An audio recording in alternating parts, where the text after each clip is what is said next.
اللهم أنت ربي لا إله إلا أنت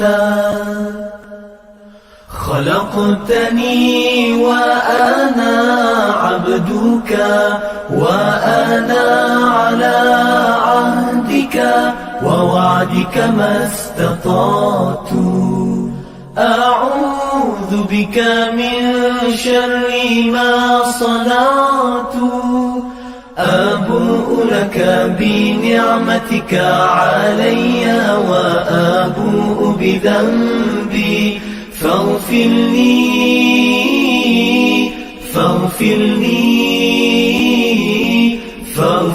لي فإنه لا يغفر الذنوب إلا أنت.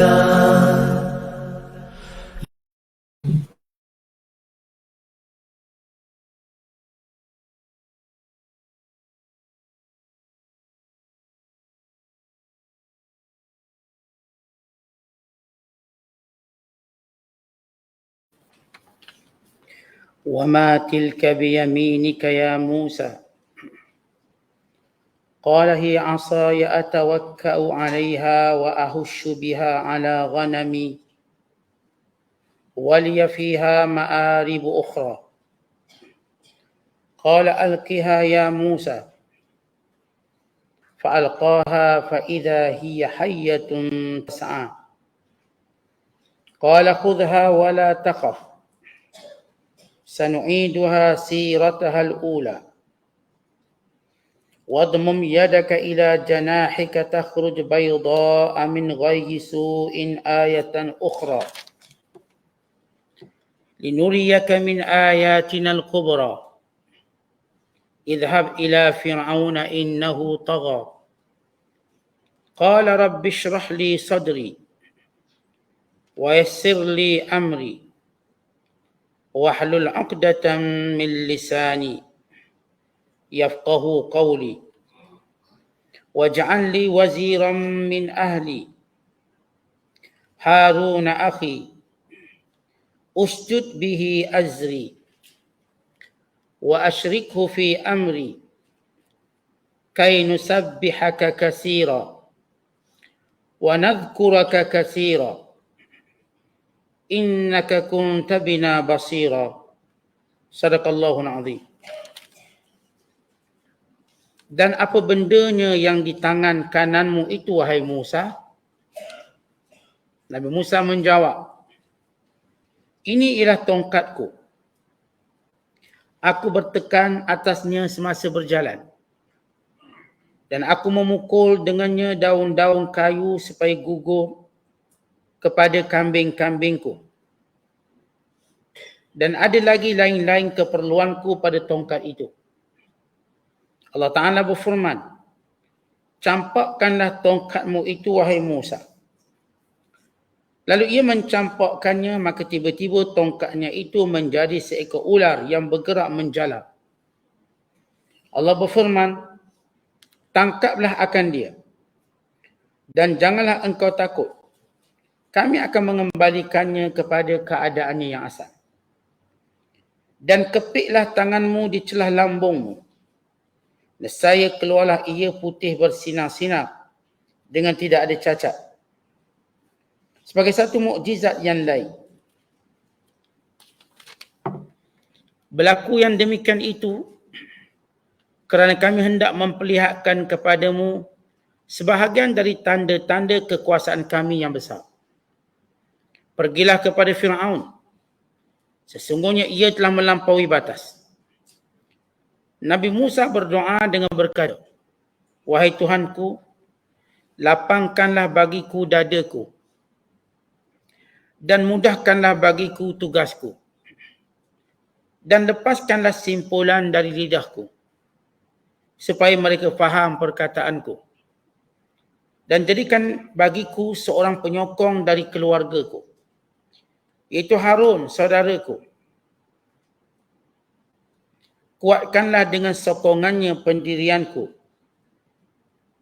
dan jadikan dia turut campur bertanggungjawab dalam urusanku supaya kami sentiasa beribadat dan memujimu. Dan supaya kami sentiasa menyebut dan mengingatimu. Sesungguhnya engkau adalah sedia melihat dan mengetahui hal ehwal kami. Penafsiran surah Taha, surah yang ke-20 pada juzuk yang ke-16, bermula ayat 17 sehinggalah ayat 35. Ayat-ayat yang kita bacakan ini menceritakan dua mukjizat Nabi Allah Musa AS. Yang pertama mukjizat tongkat. Yang kedua mukjizat cahaya putih yang keluar daripada tangan kanan Nabi Allah Musa AS. Kedua-dua mukjizat yang disebutkan ini bermula pada penafsiran ayat ke-17 sehingga ayat 35. Satu kesinambungan daripada ayat yang kita bacakan sebelum ini. Ayat ke-9 hingga 16 tentang bagaimana Nabi Allah Musa AS bertutur dengan Allah. Dan apakah yang dituturkan oleh Nabi Allah Musa AS? Apakah yang Allah Ta'ala bertutur dengan Nabi Musa dan sebaliknya? Kalau kita lihat dalam ayat ini menceritakan mukjizat terbesar Musa itu ialah bercakap dengan Allah. Yang tongkat bertukar menjadi ular, cahaya putih yang keluar dari tangannya, dan juga mukjizat-mukjizat yang lain ketika mana dia berhadapan dengan Firaun amat kecil nak dibandingkan mukjizat Musa bercakap dengan Tuhan. Kan ini mukjizat paling besar sekali, bercakap dengan Allah Subhanahu wa taala. Dan kalau kita lihat apa bezanya percakapan Nabi Allah Musa dengan Tuhan dengan percakapan Nabi Muhammad sallallahu alaihi wasallam. Kerana sebahagian orang yang tidak faham tentang balaghah Al-Quran berkata bahawa Nabi Muhammad tidak pernah bercakap dengan Tuhan. Nabi Musa je cakap. Allah bercakap dengan Nabi Muhammad dengan wahyu diturunkan. Tapi Nabi Muhammad tak bercakap. Seolah-olah percakapan itu berlaku sahalut. Seperti arhan. Allah yang bercakap dengan Nabi SAW. Tetapi dalam kisah Musa, Musa bercakap dengan Allah. Allah bercakap dengan Musa, Musa bercakap dengan Allah Subhanahu Wa Taala. Maka apakah benar bahawa Nabi SAW tidak bercakap dengan Allah Subhanahu Wa Taala? Ya, orang Islam maklum bahawa Rasulullah bercakap. Sebagaimana Allah Ta'ala bercakap dengan Nabi SAW. Dan kita tahu antara mukjizat Rasulullah terbesar ialah mukjizat Isra' dan Mi'raj. Di mana Nabi Muhammad SAW berada pada satu kedudukan yang lebih dekat di sisi Allah berbanding Jibril sendiri. Sehingga Rasulullah SAW bercakap dengan Allah. Dalam peristiwa Isra' Mi'raj dengan sepakat pandangan dan kata-kata para ulama. Tetapi bezanya percakapan Rasulullah dengan Allah ialah bersifat rahsia. Dan Allah tak beritahu. Manakala percakapan Allah dengan Musa, dia beritahu. Artinya percakapan yang Rasulullah bercakap itu lebih agung. Cakap ia rahsia antara Nabi Muhammad SAW. Yang tidak boleh dia beritahu. Percakapan yang menunjukkan pengkhususan Rasulullah. Manakala Musa bila Allah bercakap dengan Nabi Allah Musa AS, dia beritahu cakap tentang apa. Tentu kalau percakapan itu orang lain pun boleh dengar, itu percakapan umum. Tapi percakapan yang bersifat rahsia orang lain tak boleh beritahu. Contohnya kalau berduanya, maka kita anggap orang ni memang orang special. Sebab ada percakapan rahsia antaranya dengan yang mulia ini. Maka itu beza percakapan Nabi SAW dalam peristiwa Isra' Mi'raj. Yang Allah Ta'ala tidak membongkarnya pada mana-mana makhluk. Apatah lagi Nabi SAW. Sebab kerana disebut dalam hadis dua yang duduk bila bercakap, bila mana mereka berpaling menjadi amanah untuk tidak menceritakan pada orang lain. Tidak menceritakan pada orang lain. Maka ini beza percakapan Nabi Allah Musa dengan percakapan Nabi SAW.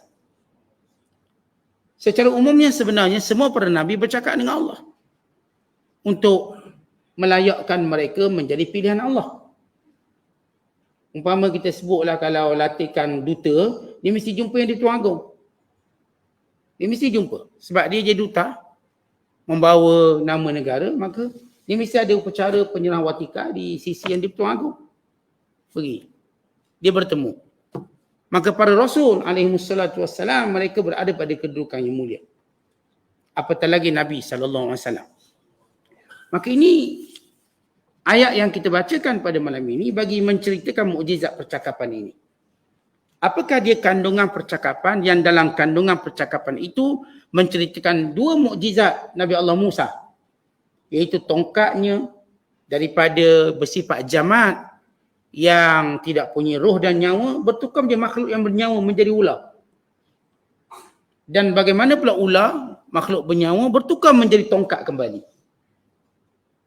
Maka sebab itu ayat ini dimulakan dengan firman-Nya, "Wa ma tilka biyaminika ya Musa."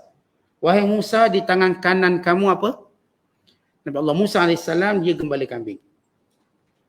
Dan ketika mana dia meminta izin Nabi Allah Shu'aib untuk balik ke negaranya Mesir, bertemu dengan ibunya dan membawa bersamanya isteri dan anaknya, khadamnya, dan membawa bersamanya hartanya, kambing-kambing yang diperolehinya daripada 2 tahun terakhir baginda berkhidmat dengan Nabi Allah Shu'aib AS. Bawa sejumlah kambing yang banyak.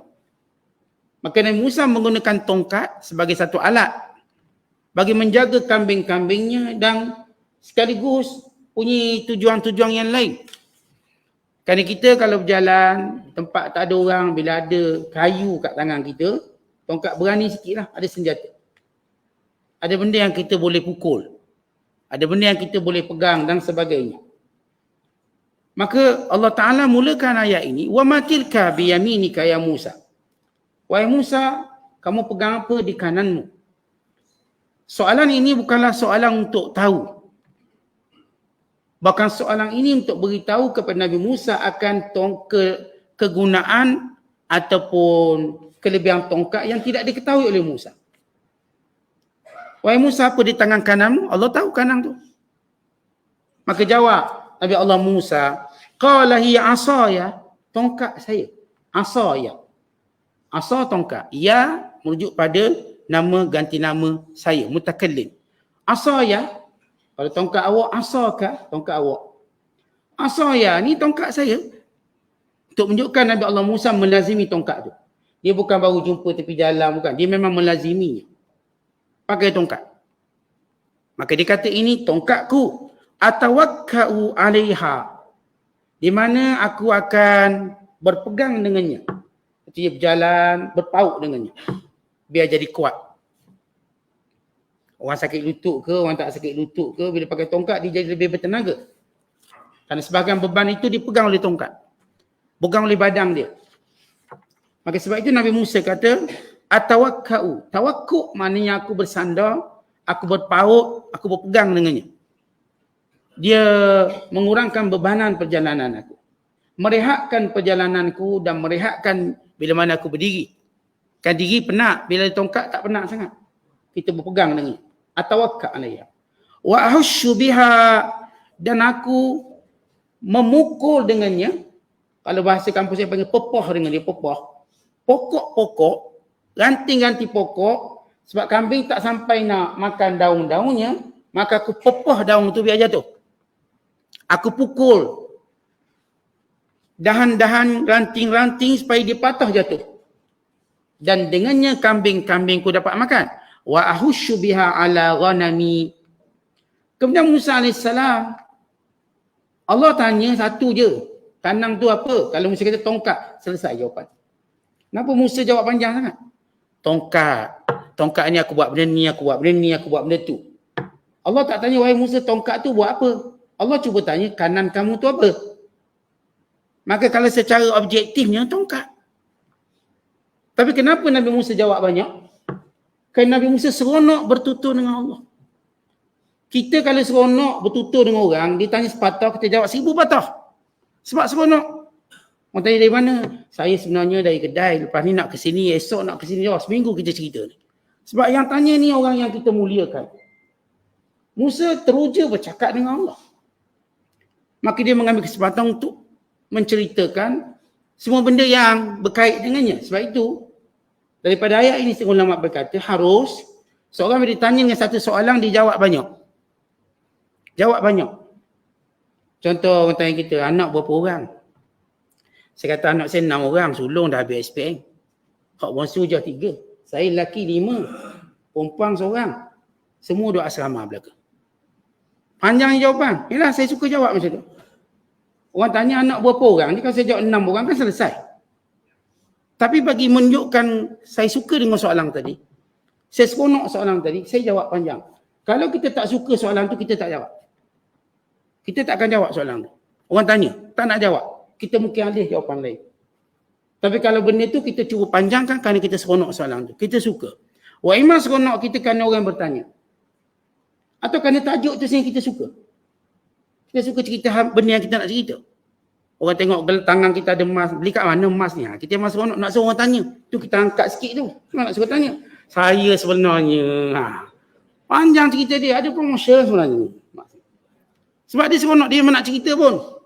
Tunggu orang soal je. Jadi di sini kita cerita menyebut tentang kenapa Musa AS dia jawab panjang. Kerana seronok.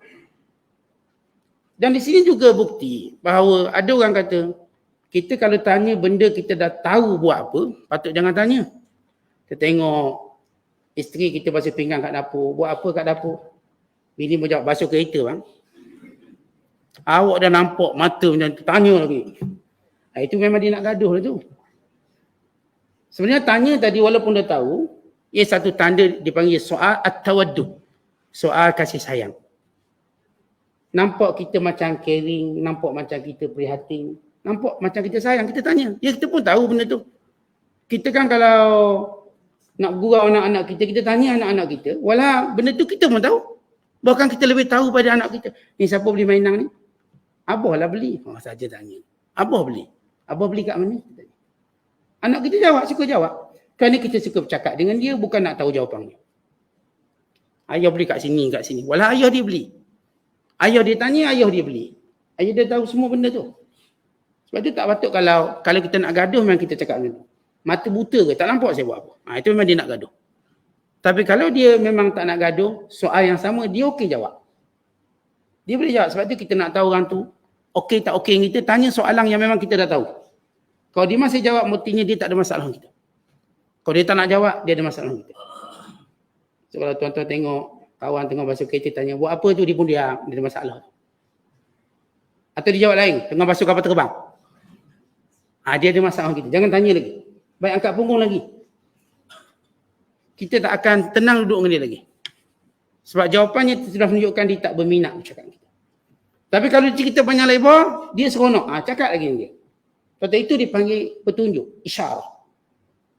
Maka Allah bertanya kepada Musa, kerana Allah nak beritahu tongkat ini ada rahsia lain yang kamu tak tahu. Bukan Allah tak tahu itu tongkat. Allah tahu. Tapi Allah Ta'ala nak suruh Musa fokus pada tongkat ini. Bahawa dia ada sesuatu yang lain padanya. Dan Musa AS, semua Nabi-Nabi ini Allah jadikan mereka bijak. Antara sifat para Nabi fatanah, bijak sana. Bukan baladah. Lawan pada fatanah, baladah. Baladah maknanya bodoh. Para Nabi semuanya bijak. Sebab itu mereka boleh berhujah dan berdebat. Mereka bijak. Mereka punya strategi dan perancangan. Maka Nabi Allah Musa pun menyebut, menandakan kebijaksanaan Musa, dia kata apa? Waliya fiha ma'arib ukhra, dan saya ada kegunaan lain tongkat ni, banyak lagi lah guna dia. Kerana mungkin sebahagian dia tak tahu, tapi cukup Musa berkata mungkin ada kegunaan-kegunaan yang lain yang banyak. Allah SWT nak beritahu bahawa keistimewaan tongkat ini lebih daripada itu. Maka Allah Ta'ala berfirman kepadanya untuk dia tahu kelebihan tongkat ini, qala alqiha, dan Allah berfirman, wahai Musa, campak kejap. Alqiha, campak. Campak tongkat kamu. Allah Ta'ala tak kata letak tongkat. Da'ha, letak, tapi campak. Seolah nak beritahu bahawa kalau campak menunjukkan kamu dah tak ada pergantungan dengan dia. Kamu tak ada bergantungan. Kamu bergantung dengan Allah SWT. Bila letak, maknanya macam nak lagi. Campak. Seolah kamu tak perlu dia. Campak dia. Kemudian Nabi Allah Musa pun campak. Fa'alqaha, maka dia mencampakkannya. Fa'idha hiya hayyatun tas'a. Tiba-tiba dia menjadi ular yang bergerak dengan pantas. Baik, Allah Ta'ala menyebut ular. Ular memang bergerak lah. Melengkap, berjalan, merayak. Tapi Allah menggunakan perkataan tas'a. Tiba-tiba ular itu berjalan. Tas'a ini berjalan dengan pantas, lalu menelan batu-batu dan apa sahaja yang menghalang ular itu bergerak. Maka Musa merasa takut. Musa AS bila melihat ular tadi, dia pun merasa takut sehingga dia juga melarikan diri. Tengok ular, maka Nabi Allah Musa melarikan diri kerana ketakutan dengan makhluk yang bernama ular tadi. Untuk menunjukkan itu ketakutan fitrah. Kita tuan-tuan kalau benda pelik berlaku depan mata, kita pun takutlah. Takut tadi tidaklah membabitkan akidah. Itu fitrah sebagai manusia. Kita terkejut, kita takut, itu fitrah. Tengok lipas takut, tengok tikus takut. Bukan masuk syirik, kamu patut takut Allah je, orang tak takut ular. Orang tak takut lipas. Orang tak cakap macam tu. Sebab takut itu ada dua jenis. Dia panggil al-khawfu ma'at ta'zim. Takut dan kadang kita membesarkan benda itu. Itu makna ibadat. Itu yang boleh buat syirik. Dengan takut, dengan kita melarikan diri. Al-khawfu ma'al firaq. Takut kita dengan benci benda tu. Al-khawfu ma'al karahah. Tak suka. Maka itu tak salah apa-apa. Kita takut. Kita tengok ada orang ni jenis orang gila. Kita pun lari daripada takut. Orang pun kata, awak ni patutnya takut Allah je. Tak, ayat tu tak betul. Sebab takut Allah ini dimaksudkan takut dengan membesarkan Allah. Kita tak takut Allah, kita lari dari Allah. Kita takut Allah, kita dekat dengan Allah. Kan lain. Takut pada Allah dengan mendekatkan. Takut pada makhluk, kita lari diri. Kita larikan diri. Takut pada Allah merasa aman bila ada dekat dengan Allah. Takut pada benda yang kita benci ni, makin dekat, makin kita rasa tak aman. Masih tak aman. Ni pemimpin zalim. Dia suruh kita dekat. Ya, kita pun dekat juga dengan dia sebab dia zalim. Tapi makin berdebar kita takut. Kerana takut kita benci. Memikirkan yang buruk-buruk. Takut kita pada Allah, kita dekat dan kita menjadi gembira dan seronok. Itu beza. Maka Musa AS lari. Meninggalkan tongkat. Ini membezakan sihir dengan mukjizat. Ikut mana? Ahli sihir, bila mana dia tukarkan tali dan juga tukarkan tongkat jadi ular, ini ahli sihir Fir'aun, dia orang tak lari. Sebab dia tahu benda itu sihir. Bukan hakikat. Dah tahu itu sihir, tak lari. Musa AS, waktu dicampakkan tongkat jadi ular, dia tahu itu bukan benda sihir. Itu keajaiban, sebab itu dia lari. Takut. Dan Allah SWT didik dulu Nabi Musa menggunakan tongkat. Sebelum hari kejadian bertemu dengan Fir'aun. Sebab kalau hari bertemu Fir'aun baru Musa nak buat, Musa lari. Mungkin Fir'aun akan gelakkan dia. Maka pada latihan pertama, Allah ajar kepada Musa. Waktu campak tongkat menjadi ular. Pertama sifat ular tadi besar. Yang kedua ular tadi dia bergerak seperti ular kecil. Maksudnya laju. Dia ular besar, bergerak macam ular kecil. Kadang-kadang kita jumpa orang, ada orang tu tuan-tuan dia besar, gemuk, tinggi. Tapi cara dia lari tu macam orang kurus. Kenapa? Mungkin kerana latihan dia dan sebagainya. Nampak dia macam, ini tak boleh main gimnastik macam ni, besar macam ni. Tapi ada orang, dia latihan dia ringan tubuh dia. Walau tubuh dia besar, tapi dia ringan. Ringan, berlari laju, mengalah orang kurus. Ular tadi, di sebalik dia besar, hayah ni besar, Thu'ban. Tapi dia seperti ka'annahal jan, seperti ular kecil, yang laju bergerak. Dia bukan laju, bergerak tu dah geli dah kita tengok. Tapi dia sifatnya nganga mulut telan. Itu sifat ular. Yang menjadikan Musa tahu kalau ular tu jenis tutup mulut, okey. Kita tak takut sangat. Ni mulut dia sentiasa tenganga. Keadaan itulah menjadikan Musa takut. Musa takut sebab 3. Pertama, 4 perkara. Pertama kerana tongkat tu asal kayu, aku tukar ular, terkejut. Masa tu benda terkejut. Sebab benda tu bukan suatu benda yang biasa. Yang kedua, kerana dia tukar jadi ular besar. Terkejut lagi. Ular besar. Yang ketiga, dia bergerak pantas macam ular kecil. Kalau ular besar macam ular sarung, melengkar, malah macam tu, kita pun okey lah. Kita tak payah lari, tak apa, jarak sikit je. Sebab kita tahu ular sarung tak mengejar. Jauh sikit. Ini jenis ular, dia bergerak laju. Kita pun takut. Yang keempat, ular tadi pula nganga mulut dah makan. Makan. Sebab perkara tadi Musa terkejut. Lalu dia berlari tanpa berpaling ke belakang. Walam yu'aqib. Lari tanpa menoleh kerana takut sangat. Tanpa menoleh. Maka Allah Ta'ala memerintahkan Nabi Musa supaya kembali semula dan mengambilnya. Qala khudha, ambil. Bagaimana Musa ambil? Ambil ikut mulut dia tu. Bukan pegang ikut ekor. Pegang ikut ekor ramai orang berani lah. Ikut mulut dia tu. Kerana Musa diajak oleh Allah meyakini Allah dengan sebenar-benar yakin. Bukan Nabi Musa tak yakin, tapi mempraktikkan lagi nilai tinggi keyakinan. Maka Musa AS perlu mengambil ular tadi daripada mulutnya. Tengah mulut nganga tu, ulur tangan. Kerana ternyata ular tadi sebaik saja dia mulutnya, kita katakan gigit tangan Musa, dia bertukar je tongkat. Yang lain kalau dia gigit semua masuk perut dia. Tapi bila tangan Nabi Musa, dia tu bertukar je tongkat balik. Dia ambil daripada mulutnya. Artinya ni mulut ular, pegang sini. Pegang macam tu. Kerana ular tadi sifatnya dia nganga dan makan semua. Maka bila hulur tangan Nabi Musa, dia pengak tangan Nabi Musa, kemudian terus bertukar tongkat. Kata Allah, khudha wala takhaf. Ambil dan jangan takut. Sanu'iduha, kami akan mengembalikan ular tadi. Siratal ula, rupa bentuknya asal yang tongkat. Maka selesai bagaimana Nabi Allah Musa AS dididik menggunakan tongkat ataupun bagaimana menguruskan tongkat. Caranya campak, kemudian ambil balik. Maka Nabi Allah Musa dah tahu cara guna tongkat. Dan ini apa yang Allah maksudkan, wa ma tilka biyaminika ya Musa. Di kanan kamu itu apa wahai Musa? Ia tongkat.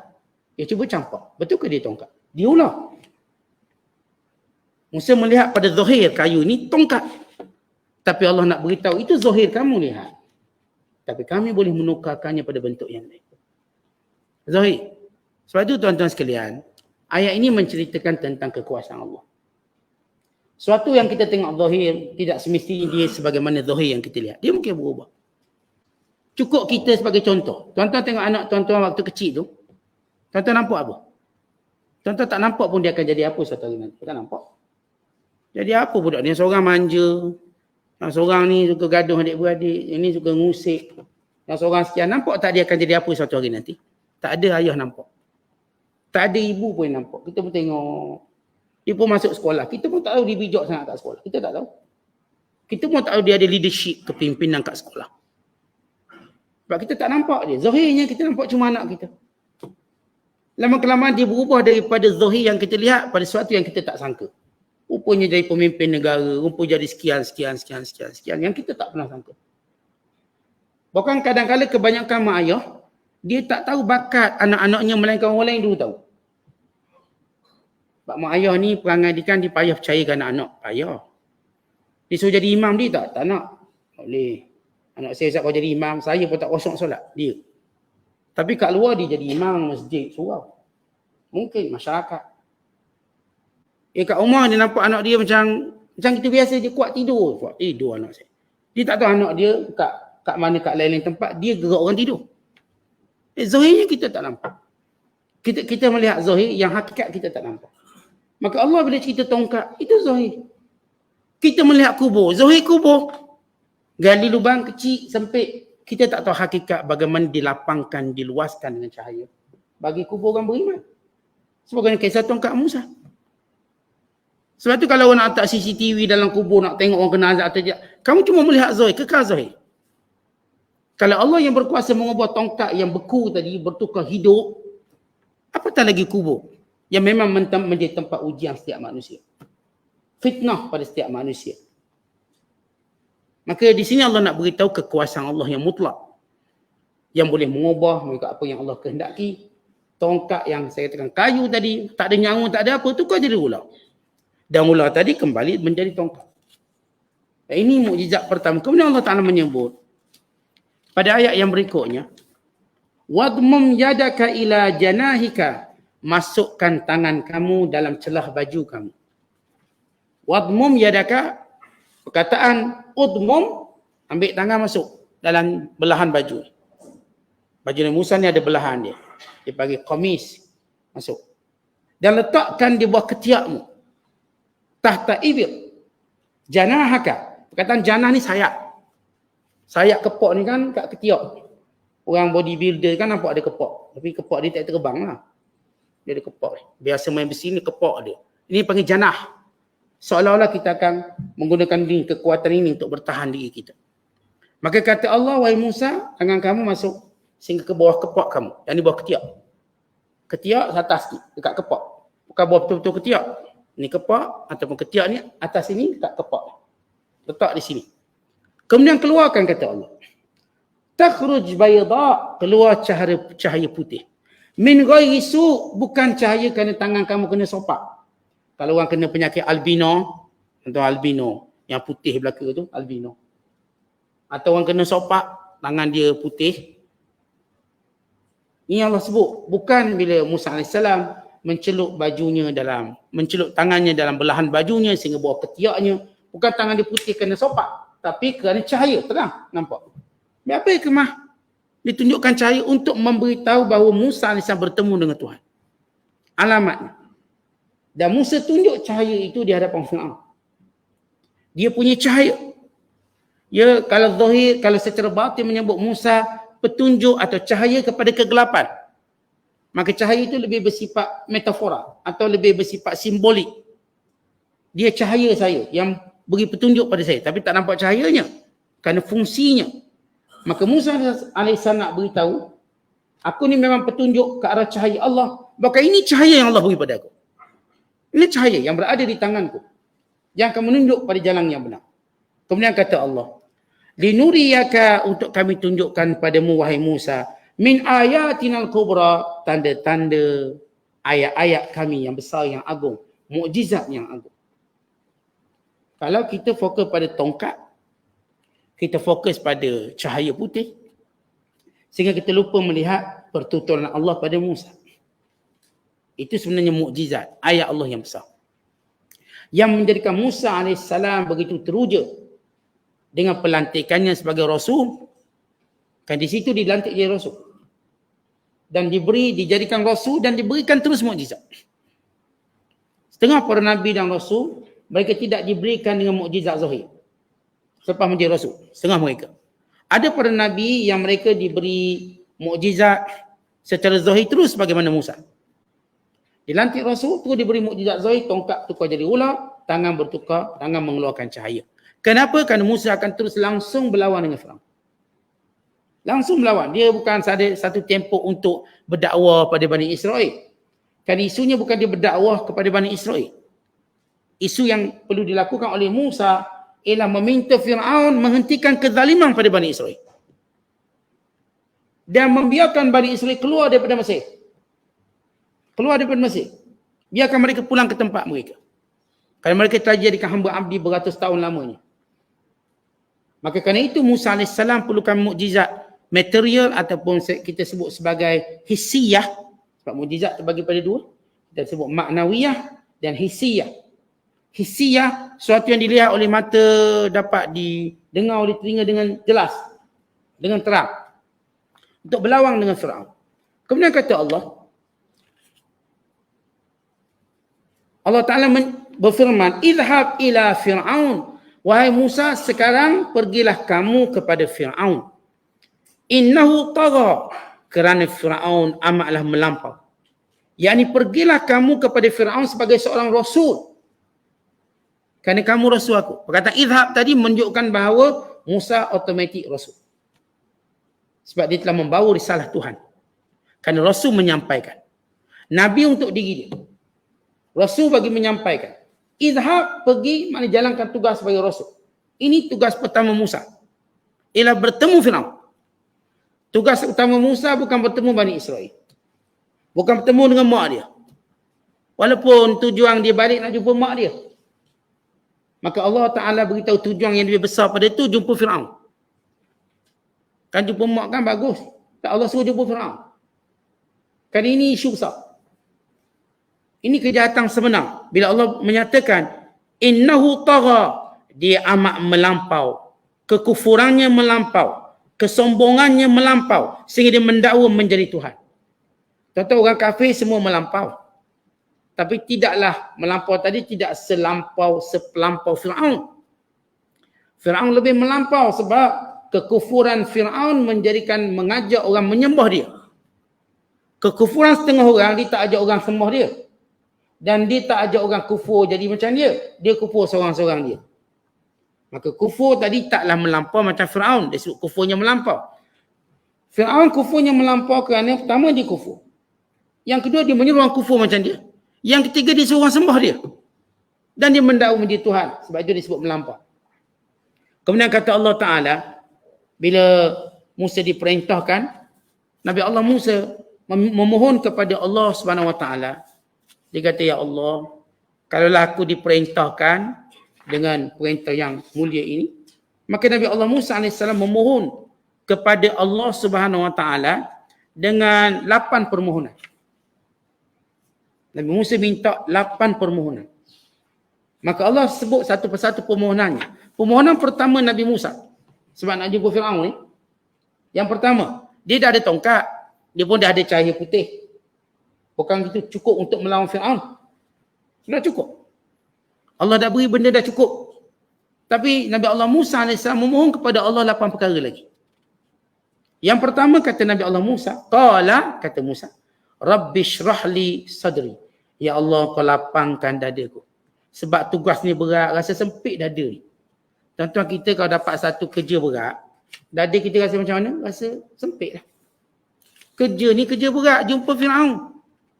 Jumpa Firaun, tegur Firaun, dakwah Firaun, dan memberi ancaman pada Firaun supaya berhenti daripada melampau. Maka pertama Nabi Allah Musa AS minta, ya Allah, boleh tak lapangkan dadaku, buangkan kesempitan yang ada dalam diriku. Kerana ini ialah satu perintah yang besar. Percakapan yang rumit nak bercakap dengan Firaun. Kita tuan-tuan bercakap dengan orang sombong ni, tak tahu nak start dari mana ayat dia. Nak bercakap dengan orang besar-besar ni, nak start kat mana ayat dia. Maka Musa merasakan berat. Sehingga dalam ayat yang lain, dalam surah Syu'ara, bagi menafsirkan ayat ini, wa yadhiqu sadri wa la yantaliqu lisani. Sempit dadaku, tak terucap lidahku. Tuan-tuan, bila dada kita sempit, maka perkataan pun tak keluar. Kita tertekan supaya buat sesuatu. Maka perkataan pun tak boleh keluar. Nak cakap macam mana? Maka pertama Musa AS mohon supaya lapangkan dada dia. Biar, dan ini doa yang baik. Dalam kehidupan kita, ada benda yang berat kita nak buat, maka doa biar lapang dada dulu. Kalau bila lapang dada, mudah kita berkata-kata. Sampai maksud dan apa yang kita nak sampaikan. Yang kedua Musa minta, wa yassirli amri, mudahkan urusan aku. Mudahkan urusan ini. Kuatkan keazamanku. Kalau engkau tak tolong aku, ya Allah, maka aku tak akan ada kemampuan. Nak lawan Firaun ni. Maka yassirli amri, mudahkan. Yang ketiga, wahlul 'uqdatam min lisani yafqahu qawli. Ya Allah, petahkan lidahku berkata-kata. Sebab nak jadi pendakwah, nak memberi nasihat, lidah tu kena petah. Tak petah, kita tak mampu beri nasihat pada orang. Mungkin orang permainkan bila kita gagap, bila bercakap tak jumpa perkataan dan kalimah. Maka Musa mohon, wahlul 'uqdatam min lisani yafqahu qawli. Ada kisah menceritakan ketika mana Musa bimbang, ketika mana Firaun bimbang, apakah Musa yang dimaksudkan dalam mimpi anak lelaki dari Bani Israel yang menghancurkan kerajaan? Maka dia telah dicadangkan untuk menguji Musa waktu kanak-kanak dengan memberikan dia memilih antara bara api dan kurma untuk dimasukkan dalam mulutnya. Maka Allah mengilhamkan padanya untuk memilih bara api dan kena pada lidahnya dan dia menangis. Maka lidah tadi kena api, dia jadi macam kita katakan berat. Berat sehingga pertuturannya tidak selancar. Tetapi bila kita sebut Nabi Allah Musa AS tak lancar, bukan makna dia tak lancar daripada kita. Tak lancar pada nilai level Nabi-Nabi bercakap. Bukan tak lancar, Ustaz, saya lancar pada Nabi Musa. Bukan begitu. Kekurangan pada Nabi bukan dibandingkan dengan kelebihan kita. Kekurangan mereka dengan level mereka pada Nabi. Kena ingat tu, Nabi-Nabi alaihissalatu wassalam, kalau kita dengar cerita tentang kekurangannya, bukan kekurangan dengan bandingan kita. Kita ni jauh kurang pada level yang ada bersama para Nabi. Maknanya kurang mereka bukanlah kurang di sisi kita. Dia macam gini, orang kaya-kaya jumpa, dia pun cerita, saya ni kurang kaya sikit pada dia. Jangan kita action, kita ingat kita pula kaya pada dia. Level-level dia lah. Yang ni bilioner, ni milioner. Yang ni sebab dia ada kapal layak. Kapal saya tak berapa ada layak. Tapi kaya juga ada kapal juga.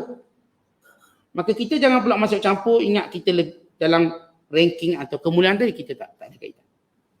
Bila kita cerita Nabi Musa AS agak berat bercakap, pertuturannya berbanding dengan semua level para Nabi yang terkenal dengan peta bercakap. Semua para Nabi peta bercakap sebab mereka berdakwah. Itu medium utama mereka. Maka Allah Ta'ala tak jadikan itu sebagai satu halangan. Maka kata Musa AS, wahlul 'uqdatam min lisani yafqahu qawli, sehingga dia faham maksudku. Sebab para Nabi, mereka akan memilih perkataan paling sedikit untuk beri faham. Dia tak macam kita.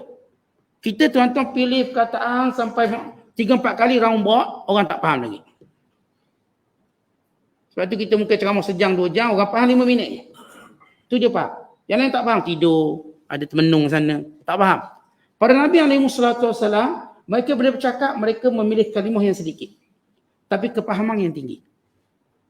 Kita pula pilih kalimah banyak, kepahaman rendah. Itu dia beramal tu lambat sikit sebab memang tak berfaham pun. Dah 3 kali habis kitab fiqh tapi tak faham lagi ni. Masa kita tanya Ustaz, hik ni macam mana? Tak habis dia. Atau bab semayang ni macam mana Ustaz? Kau kan 3 kali khatam kitab fiqh. Itulah tak faham-faham ni. Maka para Nabi SAW, mereka memilih perkataan yang sedikit dan memberi kepahaman yang tinggi.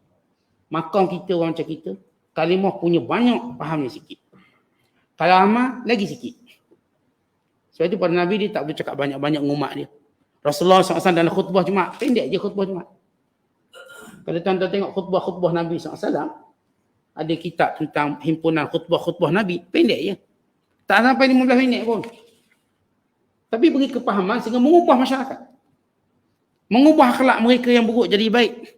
Mengubah cara mereka berfikir. Mengubah cara mereka menguruskan diri. Ini keberkatan kata-kata para Nabi. Kemudian Nabi Allah Musa AS mohon yang keempat. Waj'alli waziran min ahli Harun akhi. Ya Allah, jadikan aku ada pembantu. Iaitu Harun, saudaraku. Aku nak ada pembantu. Pembantu yang memudahkan urusan dakwahku. Untuk menunjukkan dakwah ni, kalau para Nabi perlukan pembantu, kita sementara lagi lah. Kita tak boleh one man show, gerak nak dakwah, tak jadi. Kita perlukan lebih pada itu. Bukan seorang, organisasi terus. Untuk berdakwah. Kan dakwah perlukan suatu sokongan. Dakwah tak mampu bergerak seorang. Kerana tugas dakwah ni berat. Bukan tugas dakwah ni bukan ringan, dia berat. Kerana dia nak ubah orang. Bukan nak ubah gunung ganang. Bukan nak ubah daratan. Bukan nak buat landscape tanah. Kita nak ubah landscape manusia. Yang agak suka. Sebab manusia dah ubah elok-elok, dia boleh pusing balik perangai sama. Dah cantik dah kita ubah. Dia pun dah insah dah ingat mati. Lepas tu dia tak ingat mati balik. Dia dah bagus, dah duduk serpang sekali. Dengan kuliah pun wajib. Lepas tu dah tak ada dah kuliah. Sejak mana dia? Tak bertahan dia. Itu manusia. Sebab itu tugas dakwah ni berat. Dia bukan tugas orang. Nabi-Nabi SAW pun dia tak buat seorang. Bahkan dia berdoa pada Allah ada pembantu.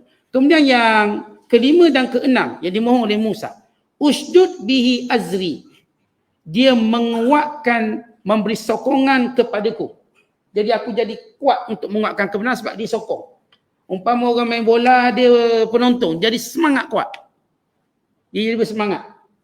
Kerana hadir orang tu, kita semangat. Kadang-kadang kita ke masjid sebab bini kita teman kita semangat. Sebab suami kita teman, dia tak buat apa-apa, dia diam je, dia teman sebelah je. Dia naik kereta pun dia tidur. Tapi kita semangat sebab dia ada. Ada orang kerana dia ada, kita semangat. Ada sahabat-sahabat kita sebab dia ada, kita semangat. Kalau dia tak nak, dia tak ada, kita pun tak semangat. Itu bila isteri tak nak kuliah, suami pun tak pergi kuliah sekali. Kenapa? Saya pun rasa demam juga Ustaz. Sebab semangat dia pada isteri dia. Jadi kalau dia jenis coupling ni, kalau seorang tak datang, memang dua-dua tak datang, confirm. Sebab mereka menumpang semangat. Jadi memang dalam kehidupan kita macam tu. Kita tak boleh nak lari. Fitrah kita manusia. Hatta Nabi pun. Nabi Allah Musa AS kata, ustud bihi azri. Dia menguatkan semangat aku. Yang keenam, wa asyrikhu fi amri. Dia masuk campur dalam urusanku. Asyrik. Mana sama-sama dah buat dakwah. Bukan aku seorang je cakap dengan Fir'aun tu. Harun juga bercakap sekali. Dan memang Nabi Allah Harun juga bercakap sekali. Biar ada campur tangan. Tak nak aku seorang je. Kerana berat. Kemudian yang ketujuh dan ke-8. Apa yang Nabi Allah Musa mohon? Kai nusabbihaka kathira. Ya Allah, jadikan kami sentiasa bertasbih, memuji-Mu ya Allah. Wa nadhkuraka katsira, dan sentiasa ingat padamu ya Allah. Contoh kita tahu dalam ketaatan kita pada Allah. Hari ini kita bertasbih, hari ini kita menyembah Allah SWT. Tapi kita bimbang untuk hari mendatang kita tak punya kekuatan. Sebab itu kita doa pada Allah supaya jadikan kita di kalangan orang yang senantiasa bertasbih. Orang yang senantiasa menyebut Allah. Jangan kita lalai hanyut terus, jangan. Waktu kita lupa, kita ingat balik Allah. Biar tak lama kita lupa Allah. Kerana setengah orang bila dia lupa, dengan sekejap dia ingat balik, maka dia kembali pada landasannya. Setengah orang dia lupa betul, hanyut. Macam sampah hanyut dalam laluan air. Terus sampai ke penghujung, habis. Kemudian Nabi Allah Musa alaihissalam diberi jaminan oleh Allah dengan berkata, innaka kunta bina basira, wahai Musa. Maaf, Nabi Allah Musa alaihissalam berkata lagi dalam doanya, innaka, wahai engkau Tuhan, sesungguhnya engkau ya Allah, kunta bina basira, engkau melihat apa sahaja yang kami lakukan. Maksud kunta bina basira, engkau sentiasa menjaga kami. Sesudah engkau memberikan kenabian kepada kami, sesudah engkau membangkitkan aku untuk bertemu dengan Fir'aun yang melampau, engkau lah yang akan menjaga urusanku ya Allah. Ini keyakinan Nabi Musa. Maka Allah SWT memperkenankan semua doa Musa. Semua doa Nabi Musa AS yang dimohon kepada Allah, maka Allah Ta'ala perkenankan. Bermula daripada percakapan ini ataupun pertuturan yang Allah bertutur dengan Nabi Musa di Gunung Saina atau Turus Saina, atau disebut Sinai, Gunung Sinai, disebut Turus Saina atau Turus Sina. Gunung Sinai, di sebelah kanan Gunung Sinai, Nabi Allah Musa bertutur dengan Allah, dan inilah pertuturannya bermula dengan pelantikannya sebagai Nabi, kemudian diberikan tanda-tanda kebenaran Nabi atau nubuwah, kemudian diperintahkannya menjadi Rasul dengan bertembung dengan Fir'aun. Maka Musa AS berdoa kepada Allah, memohon bantuan dan pertolongan dengan 8 permohonan, kemudian menunjukkan perakuan dan keyakinan bahawa engkau sentiasa menjaga kami ya Allah. Kunta bina basira, engkau jaga kami, engkau perhati kami untuk melawan musuh yang besar. Sebab kita kena tahu Fir'aun waktu itu memegang kerajaan yang besar. Maka tugas ini memang berat. Musa bukan mengadap ketua kampung. Musa AS bukan dia duk mengadap yang kecil-kecil yang dilantik oleh orang. Dia perlu mengadap seorang raja yang mengaku Tuhan. Yang undang-undangnya di mulutnya. Tentang dalam kerajaan Mesir lama, dia tak ada banyak undang-undang bertulis. Kenapa? Sebab undang-undang di mulut. Bila undang-undang di mulut, dia boleh berubah 24 jam. Contoh kita kalau berhadapan dengan orang yang undang-undang di mulut, makin susah kita nak baca. Apa dia nak? Dan memang pun orang bila ada kuasa, undang-undang dia memang kat mulut pun. Dia nak ubah macam mana? Dia boleh ubah. Apatah lagi bernama Fir'aun ni. Maka undang-undang diubah. Kalau rasa nak bunuh, dia bunuh. Nak penjara, dia penjara. Maka Musa tahu ini benda atau tugas yang berat. Sebagai seorang yang mempunyai fitrah kemanusiaan. Walaupun dilantik Nabi dan Rasul, suatu pangkat tertinggi, tetapi fitrah kemanusiaan yang ada pada jiwa Nabi-Nabi. Bila kita sebut para Nabi dan Rasul, mereka ada kemanusiaannya. Mereka ni manusia, bukan malaikat. Maka fitrah kemanusiaan, bebanang tugas tu ada, tekanannya ada, rasa takut pun ada. Itu semua berlaku pada semua para Nabi SAW.